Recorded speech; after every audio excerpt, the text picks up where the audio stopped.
Boa noite a todos, graça e a paz do nosso Senhor e Salvador Jesus Cristo, amém? Por nosso momento de reflexão, eu convido vocês a abrirem a Bíblia em Daniel, no capítulo 6. Daniel, capítulo 6, nós vamos ler do versículo 1 ao 11. É um prazer ter a oportunidade de compartilhar a palavra de Deus com vocês, e o tema da nossa reflexão é integridade e intimidade. Integridade e intimidade. Daniel capítulo 6, versículo 1 a 11. Diz assim a palavra de Deus: Pareceu bem a Dário constituir sobre o reino as 120 sátrapas que estivessem por todo o reino, e sobre eles 3 presidentes, dos quais Daniel era um, aos quais estes sátrapas dessem conta para que o reino não sofresse dano. Então, o mesmo Daniel se distinguiu desses presidentes e sátrapas, porque nele havia um espírito excelente, e o rei pensava em estabelecê-lo sobre todo o reino. Então, os presidentes e sátrapas procuravam ocasião para culpar a Daniel a respeito do reino, mas não puderam achá-la, nem culpa alguma, porque ele era fiel e não se achava nele nenhum erro nem culpa. Disseram, pois, estes homens: Nunca acharemos ocasião alguma para acusar este Daniel, se não a procurarmos contra ele na lei do seu Deus.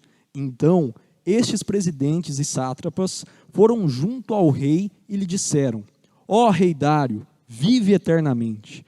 Todos os presidentes do reino, os prefeitos e sátrapas, conselheiros e governadores concordaram em que o rei estabeleça um decreto e faça firme o interdito que todo homem que por espaço de 30 dias fizer petição a qualquer Deus ou qualquer homem, não a ti, ó rei, seja lançado na cova dos leões. Agora, pois, ó rei, sanciona o interdito e assina a escritura, para que não seja mudada segundo a lei dos medos e dos persas, que não se pode revogar.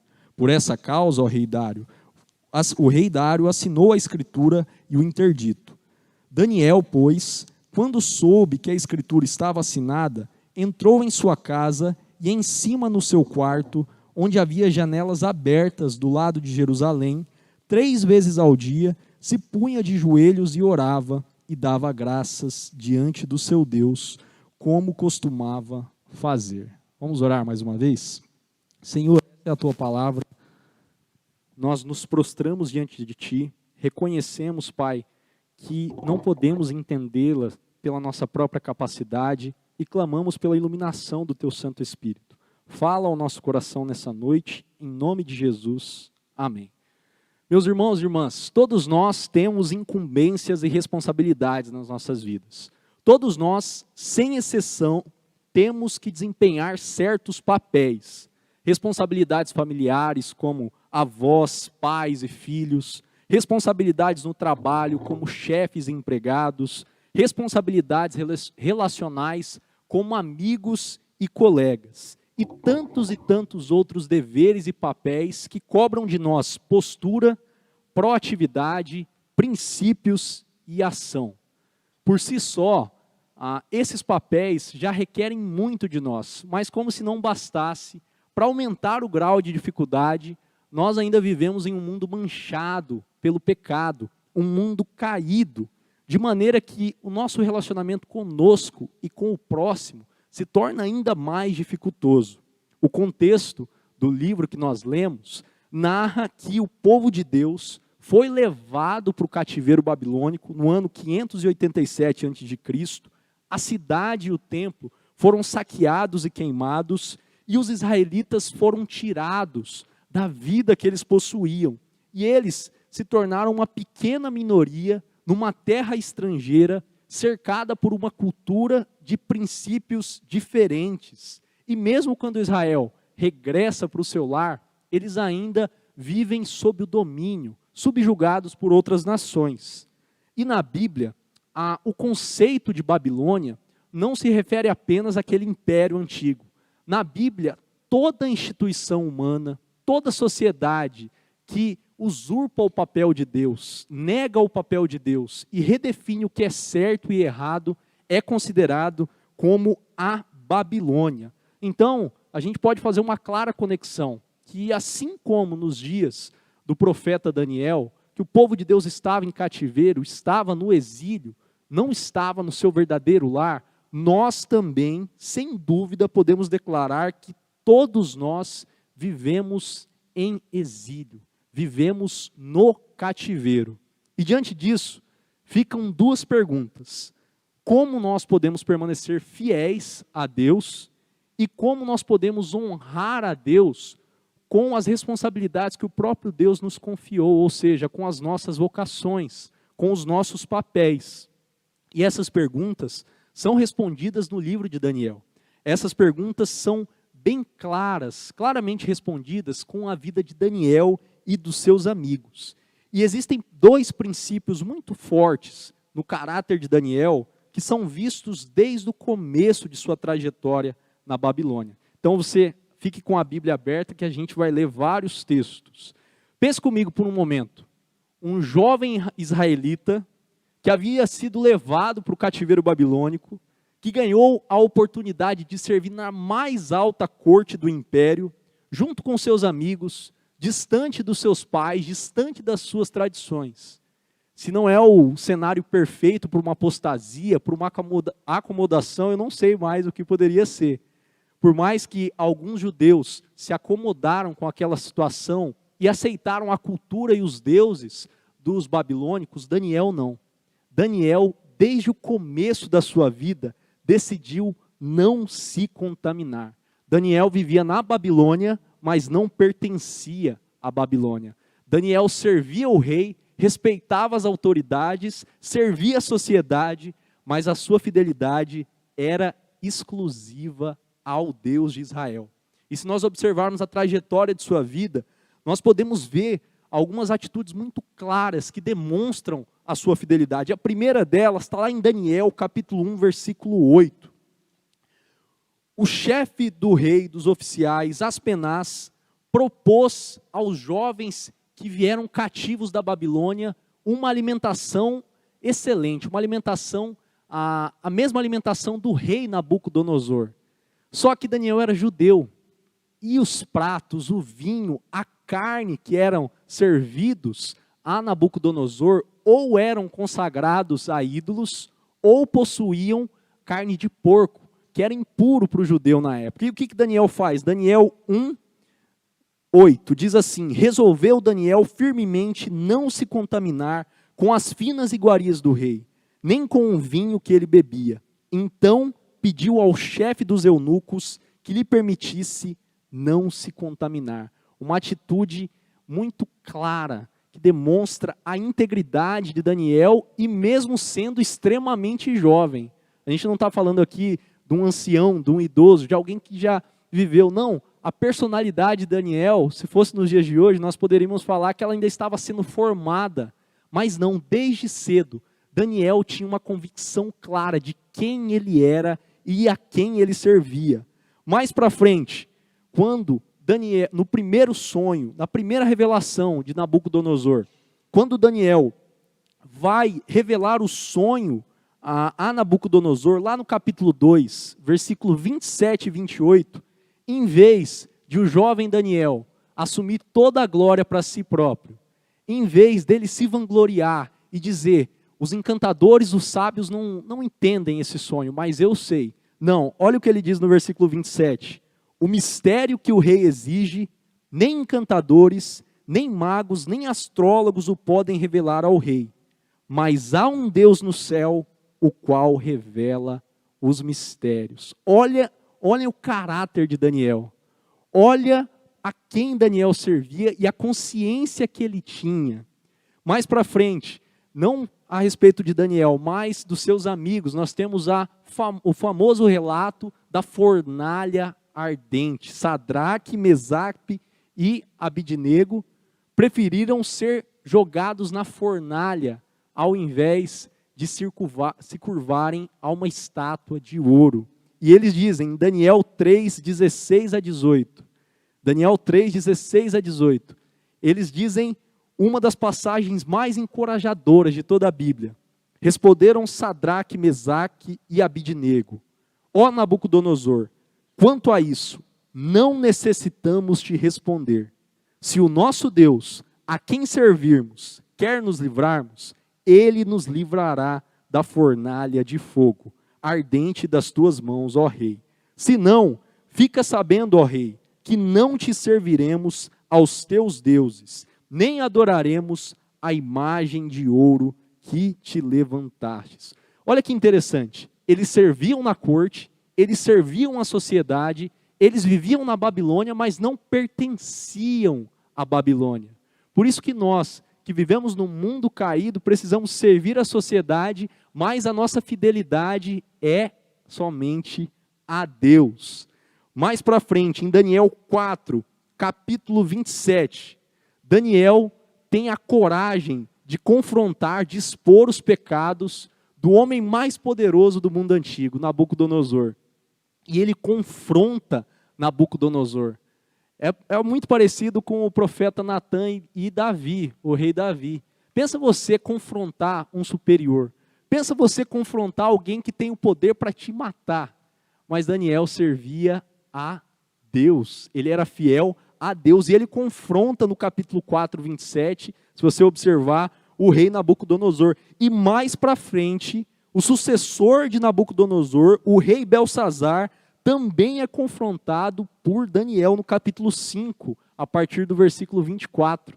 Daniel confronta o sucessor de Nabucodonosor, porque ele pegou os utensílios sagrados do templo para fazer uma festa para os seus servos, para suas mulheres e para suas concubinas.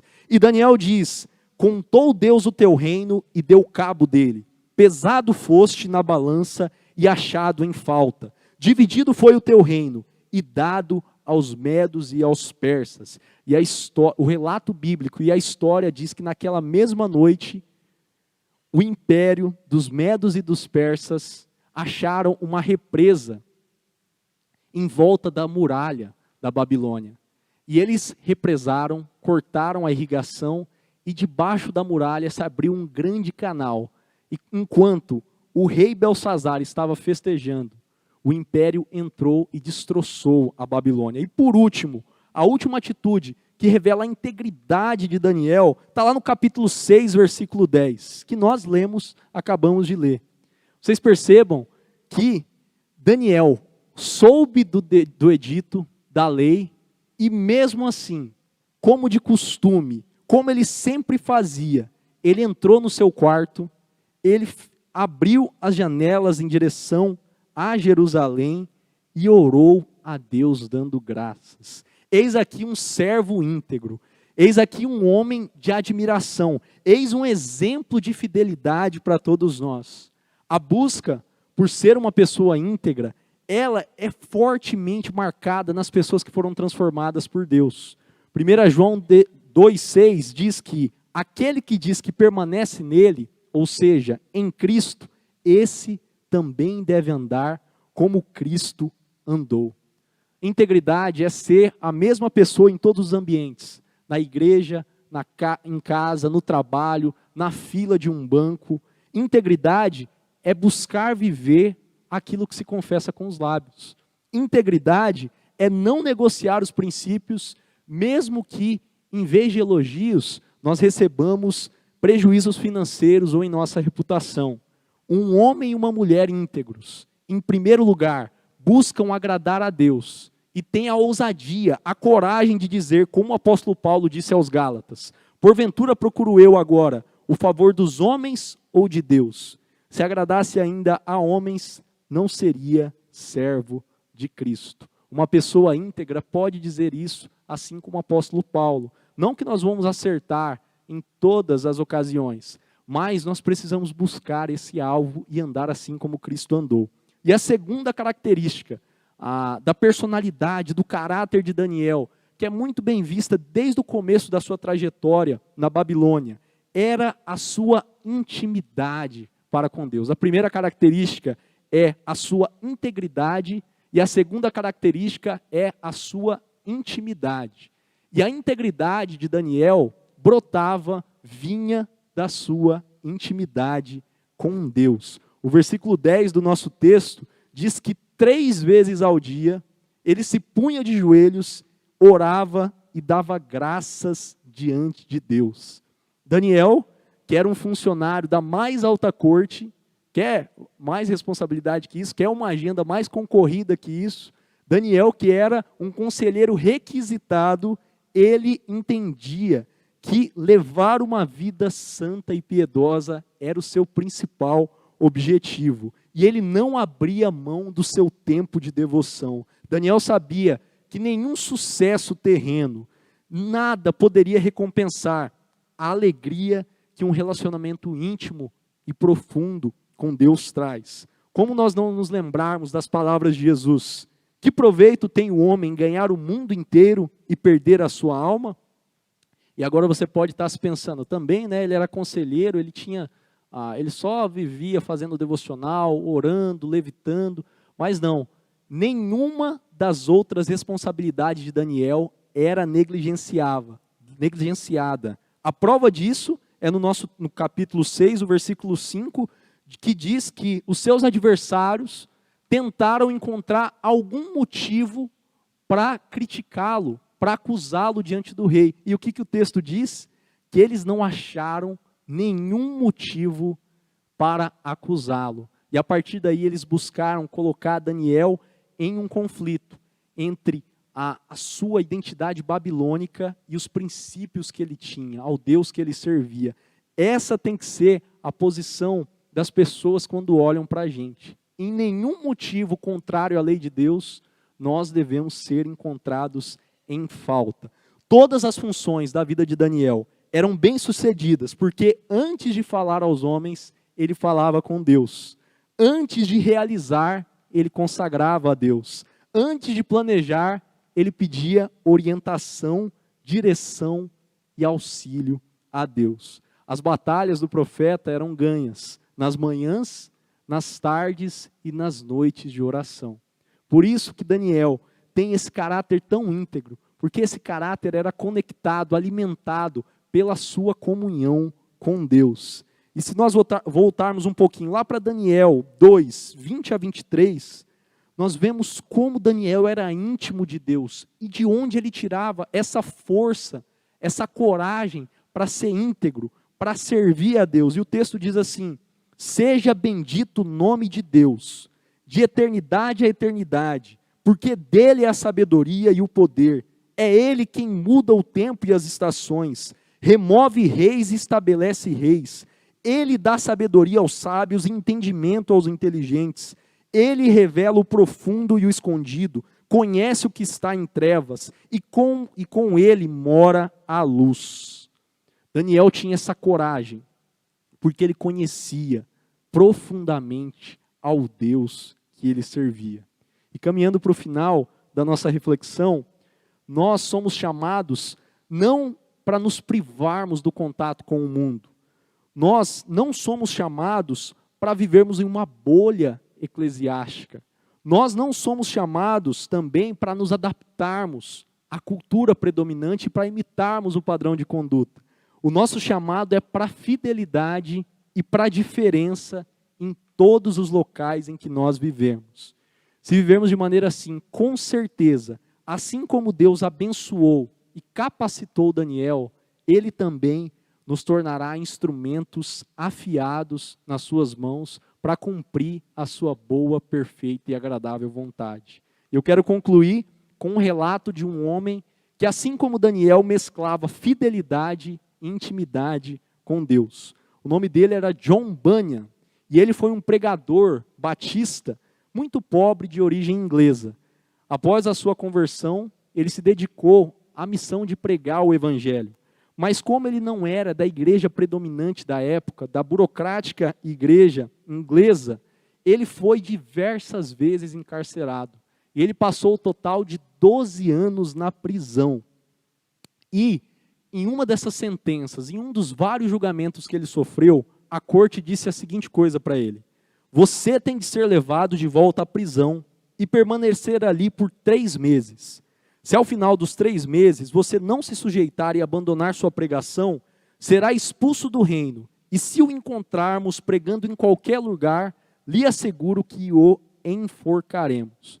E a história diz que John Bunyan, ao ouvir essa sentença, ele olhou para o juiz e disse: no mesmo instante em que eu for posto em liberdade, pregarei o evangelho. E Deus honrou e usou a fidelidade dele, de maneira que o livro O Peregrino foi traduzido em mais de 200 idiomas e se tornou um clássico da literatura cristã. John Bunyan foi fiel e não negou a pregação do evangelho, não negou a Deus, mesmo vivendo em uma sociedade corrupta. Ele não negociou os seus valores. E ele tinha uma filha cega, uma filha que precisava dele. E nas suas cartas, na sua biografia, os momentos mais comoventes são ele com saudade da filha e entendendo que ela precisava de um pai presente. Mas mesmo assim, ele dizia que não podia negar a Cristo, não podia negar a sua pregação, a sua mensagem. Se John Bunyan soubesse o que Deus faria através da sua vida em todas as gerações seguintes, eu tenho certeza que ele estaria mais encorajado, mas ele não precisou disso, porque ele foi fiel até o fim de sua vida. É assim que Deus, é isso que Deus requer de nós, fidelidade e integridade. Não significa que nós vamos acertar em todas as ocasiões, mas esse tem que ser o nosso alvo, andar assim como Cristo andou, porque nós já fomos aceitos e somos amados por Deus, e por isso nós devemos andar como Ele andou. Deus olha para nós todos os dias pela manhã e diz: esse é o meu filho amado, essa é a minha filha amada, em quem eu tenho alegria.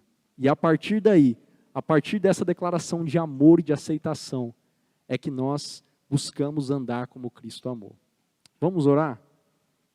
Senhor, nos dê, Pai, essa coragem, essa ousadia, essa fidelidade para vivermos fiéis, Deus. Mesmo vivendo em um mundo caído, corrupto, onde nós entramos em tensões, Deus, todos os dias. Guia as nossas decisões, os nossos pensamentos, as nossas atitudes.